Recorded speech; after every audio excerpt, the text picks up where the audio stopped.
நான் அமைதியாக இருக்கிறேன் என்று நினைத்தாயா? இல்லை, உன் அழுகுரல் கேட்கும் போதெல்லாம் என் கைவேல் அதிர்ந்து கொண்டுதான் இருக்கிறது. இன்று வரை நீ பட்ட அவமானங்கள், நீ சிந்திய கண்ணீர், உன்னை துரத்திய வறுமை, இவை அனைத்தும் ஒரு முடிவுக்கு வரும் வினாடி இதோ வந்துவிட்டது. உன்னை சாதாரணமானவன் என்று நினைத்து மிதித்தவர்கள் முன் உன்னை ஒரு விஸ்வரூபமாக நிலைநிறுத்த நான் களம் இறங்கிவிட்டேன். இனி நீ பேச வேண்டாம், உன் சார்பாக நான் பேசப் போகிறேன்.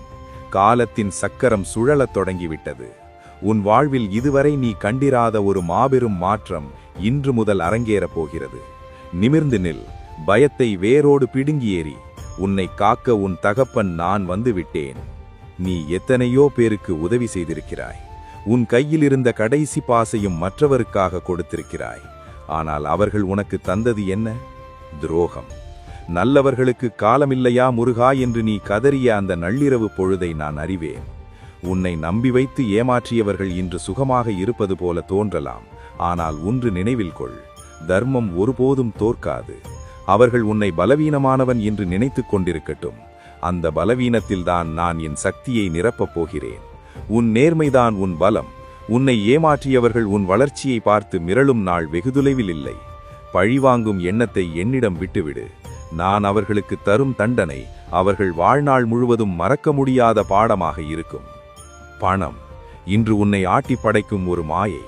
கடன் தொல்லைகளால் நீ தலைகுனிந்து நிற்பதை நான் காண்கிறேன். நாளை என் குடும்பத்திற்கு என்ன பதில் சொல்வேன் என்ற அச்சத்தில் நீ துடிப்பது எனக்கு தெரியும்.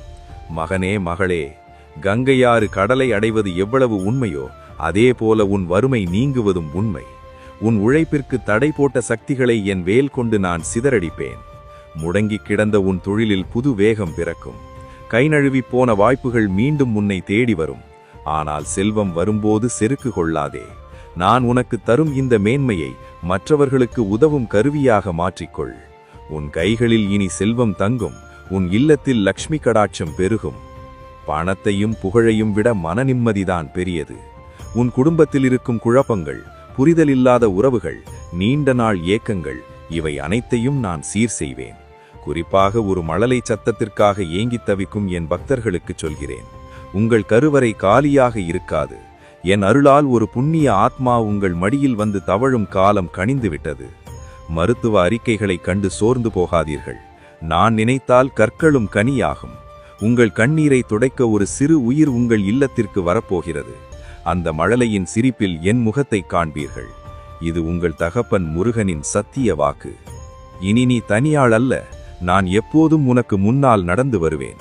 உன் பயம் எப்போதெல்லாம் உன்னை சூழ்ந்து கொள்கிறதோ அப்போதெல்லாம் என் குரல் உன் காதுகளில் ஒலிக்கும். ஒவ்வொரு நாளும் உன்னை செதுக்கவும் உனக்கு வெற்றிக்கான வழியை காட்டவும் நான் உன்னோடு பேசிக்கொண்டே இருப்பேன். இந்த உரையாடல் ஒரு வீடியோ அல்ல, இது உனக்கும் எனக்குமான ஆத்மார்த்தமான தொடர்பு. நாம் இணைந்து உன் வாழ்வை ஒரு சரித்திரமாக மாற்றுவோம். மனம் தெளிவாகிறதா? தோள்களில் இருந்த பாரம் இறங்குகிறதா? போ, வெற்றியாளனாக உன் பணியை தொடங்கு. உலகம் உன்னை பார்த்து வியக்கும் காலம் தொடங்கிவிட்டது.